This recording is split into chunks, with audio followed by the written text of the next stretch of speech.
नमस्कार साथियों। जब पति बीमार है तो बहू तुम गर्भवती कैसे हुई। तो चलिए साथियों शुरू करते हैं इस इंटरेस्टिंग और मोरल कहानी को। सरला देवी अपने दोनों बेटे धीरज और रवि के साथ मुंबई शहर के एक छोटे से घर में रहती थी। उनके पति कुछ साल पहले ही गुजर चुके थे। सरला देवी के बड़े बेटे धीरज की शादी नंदिनी से 3 साल पहले ही हुई थी। नंदिनी और धीरज का एक बेटा भी था जिसका नाम था यशराज, जो अभी सिर्फ 1 साल का ही था। सरला देवी के छोटे बेटे रवि की शादी की बात घर में चल रही थी। अगले कुछ दिनों में ही रवि की भी शादी हो गई। रवि की पत्नी नम्रता ससुराल आई। सरला देवी अपनी छोटी बहू नम्रता को देखकर फूली नहीं समा रही थी। वह नम्रता से बहुत प्यार करती। नम्रता के आगे नंदिनी की वैल्यू सरला देवी को नजर बिल्कुल भी नहीं आती थी। नम्रता के आने के बाद सरला देवी बड़ी बहू नंदिनी को सिर्फ काम करने वाली बाई से ज्यादा और कुछ नहीं समझती। पर ना तो यह बात सरला देवी के बड़े बेटे धीरज को समझ में आती और ना ही नंदिनी को कि आखिर माँ ऐसा हम लोगों के साथ क्यों कर रही है। पहले तो ऐसा नहीं था। जब से रवि की शादी हुई है तभी से माँ हम लोगों के साथ ऐसा व्यवहार कर रही है। कुछ दिन बीतने के बाद अचानक धीरज की तबीयत बिगड़ने लगी। पर ना तो सरला देवी को धीरज की तबीयत खराब होने की फिक्र थी और ना ही घर के किसी और मेंबर को। दिन प्रतिदिन धीरज की तबीयत बिगड़ती ही जा रही थी। नंदिनी ने जब अपनी सासू माँ से धीरज की तबीयत के बारे में बताया कि माँ दिन प्रतिदिन धीरज जी की तबीयत खराब होती जा रही है, इन्हें डॉक्टर के पास हमें ले चलना चाहिए। सरला देवी ने डॉक्टर के पास जाने से साफ इनकार कर दिया।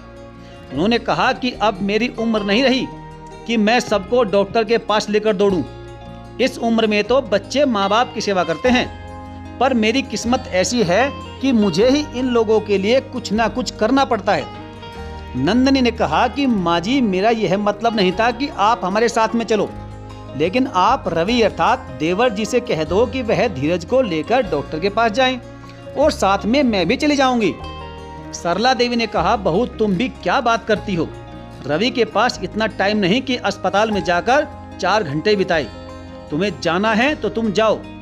अपनी सास के मुंह से यह सब बातें सुनकर नंदिनी की आंखों में आंसू आ गए और उसने कहा, माँ जी आप यह कैसी बातें कर रही हैं। धीरज भी तो आपका ही बेटा है। जिस दिन रवि पढ़ाई पूरी कर रहे थे और उनकी पढ़ाई में जितना भी पैसा लग रहा था, धीरज जी कहीं ना कहीं से बंदोबस्त करके उनकी पढ़ाई के लिए पैसा इकट्ठा करते। तब तो आपके मुंह से नहीं निकलता था कि रहने दो धीरज, तुम अपने बारे में भी सोचो। और आज जब उन्हें आपकी और रवि की जरूरत है तो आप लोग मुंह मोड़ने लगे। इतना कहकर नंदिनी बीमार धीरज को लेकर रोते हुए अस्पताल चली गई। हॉस्पिटल जाने के बाद डॉक्टर ने धीरज को दवाई दी और धीरज के ब्लड का सैंपल भी लिया और नंदिनी से कहा कि अगले हफ्ते रिपोर्ट आ जाएगी, उसके बाद ही हम बता पाएंगे कि आपके पति को क्या हुआ है। नंदिनी ने डॉक्टर से कहा कि ठीक है डॉक्टर साहब। उसके बाद नंदिनी अपने घर चली आई। घर आने के बाद किसी ने भी धीरज का हाल जानने की कोशिश नहीं की कि आखिर धीरज को हुआ क्या है। नंदिनी ने भी किसी को कुछ भी बताना उचित नहीं समझा, क्योंकि नंदिनी का दिल अपनी सास और अपने देवर से पहले ही टूट चुका था। जब उसने इन लोगों से धीरज को हॉस्पिटल ले जाने की मदद मांगी थी और इन लोगों ने मना कर दिया था। लेकिन नंदिनी मन ही मन यह सोचकर परेशान हो रही थी कि जितना भी मेरे पास पैसा था वह सब तो आज ही खर्च हो गया। अब अगले हफ्ते जब धीरज जी को डॉक्टर के पास लेकर जाएंगे तब पैसा कहाँ से आएगा। इसी सोच विचार के साथ अगला हफ्ता भी आ गया। नंदिनी के पास कुछ गहने रखे हुए थे। बेचारी ने अपने गहनों को ही बेच दिया और धीरज को डॉक्टर के पास लेकर गई। धीरज की रिपोर्ट आ गई थी। नंदिनी ने जब डॉक्टर को रिपोर्ट दिखाई और डॉक्टर ने नंदिनी को जो धीरज के बारे में बताया, यह सब सुनकर तो उसके होश ही उड़ गए।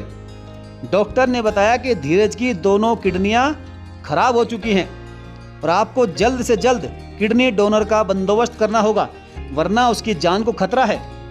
अब डॉक्टर के मुंह से धीरज की किडनी खराब होने की बात सुनकर नंदिनी की आंखों से सिर्फ और सिर्फ आंसू टपक रहे थे। नंदनी की आंखों में आंसू देखकर शायद डॉक्टर को नंदनी पर दया आ गई। डॉक्टर ने नंदनी से कहा कि मैं समझ सकता हूँ कि आप कितनी तकलीफ से होकर गुजर रही हैं। नंदनी ने कहा, जी सर, जिसके पति की दोनों किडनी फेल हो जाए उसे तकलीफ ही तकलीफ है, और किडनी डोनर में बहुत पैसे लगेंगे, जो कि मेरे पास इतने पैसे भी नहीं हैं, और अगर मैं अपनी एक किडनी भी दे दूं तो भी ऑपरेशन में बहुत सारा खर्चा आ जाएगा। डॉक्टर ने नंदनी से कहा कि आप बुरा ना माने तो मैं आपसे एक बात कहूं। नंदनी ने कहा, नहीं सर, मेरे जैसा लाचार इंसान क्या बुरा मानेगा, आप बताइए क्या बात है। तब डॉक्टर ने कहा कि तुम्हारे हस्बैंड के लिए किडनी डोनर का बंदोबस्त हो जाएगा, और वह भी बिल्कुल फ्री में। बस उसके बदले तुम्हें अपनी कोख बेचनी पड़ेगी, और तुम्हारे रहने खाने का भी इंतजाम हम करवा देंगे। नंदनी ने बहुत सोचा और डॉक्टर की बात से सहमत होकर हाँ भर दी, और कहा कि डॉक्टर साहब, मुझे मंजूर है, मेरे पति ठीक हो जाएं, इससे बड़ी खुशी मेरे लिए क्या हो सकती है। मैं अपनी कोख बेचने के लिए तैयार हूँ, लेकिन मेरी कोख चाहिए किसको। तब डॉक्टर साहब ने कहा कि मेरा एक दोस्त है, उसी को चाहिए। नंदनी ने कहा, पर जब तक मेरे पति ठीक नहीं हो जाएंगे तब तक यह काम मैं नहीं कर सकती। डॉक्टर ने कहा कि ठीक है, तुम चिंता मत करो, पहले तुम्हारे पति का इलाज हो जाएगा, यह सब तब होगा। नंदनी ने अपने पति धीरज को इस बारे में बताया कि मुझे आपके इलाज के लिए अपनी कोख बेचनी पड़ेगी। धीरज नंदनी की यह बातें सुनकर रोने लगा और बोला, नहीं नंदनी, तुम मेरे लिए इतनी बड़ी कुर्बानी दो, यह मैं बर्दाश्त नहीं कर सकता।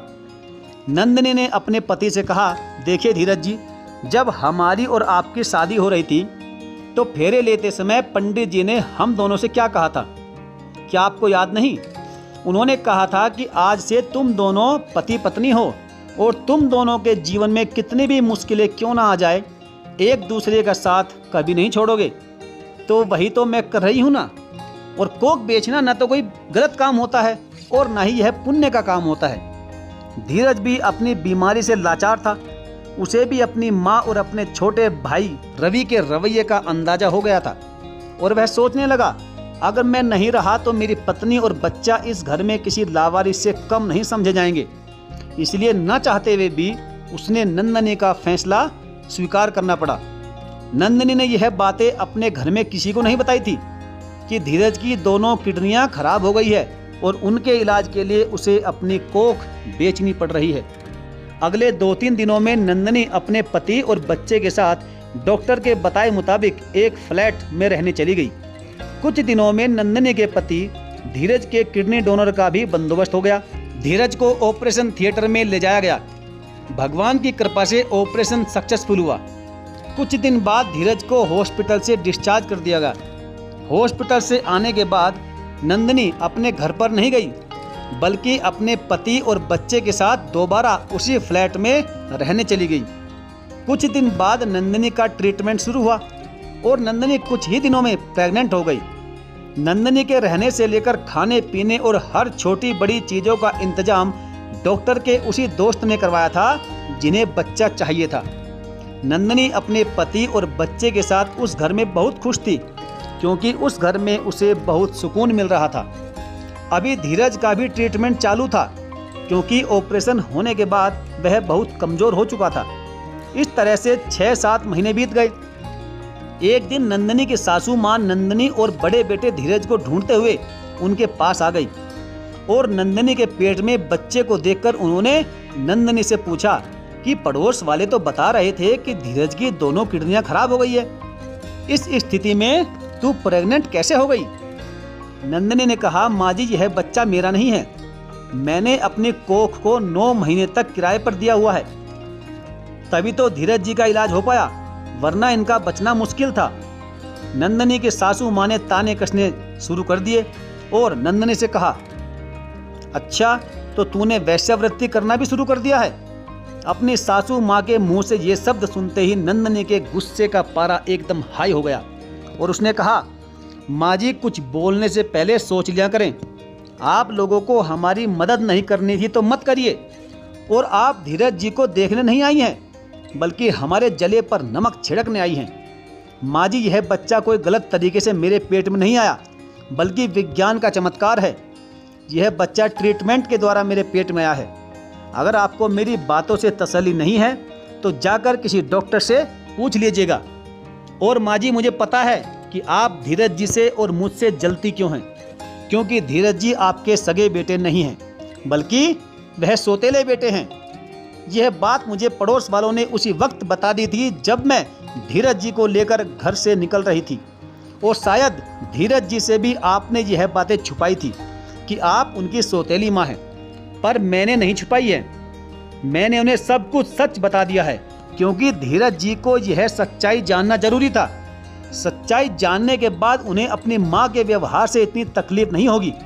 लेकिन अगर वह सच्चाई नहीं जानते तो उन्हें बहुत तकलीफ होती कि उनकी खुद की माँ आखिर उनके साथ ऐसा बर्ताव क्यों कर रही है। माँ जी, मैं आपके सामने हाथ जोड़ रही हूँ।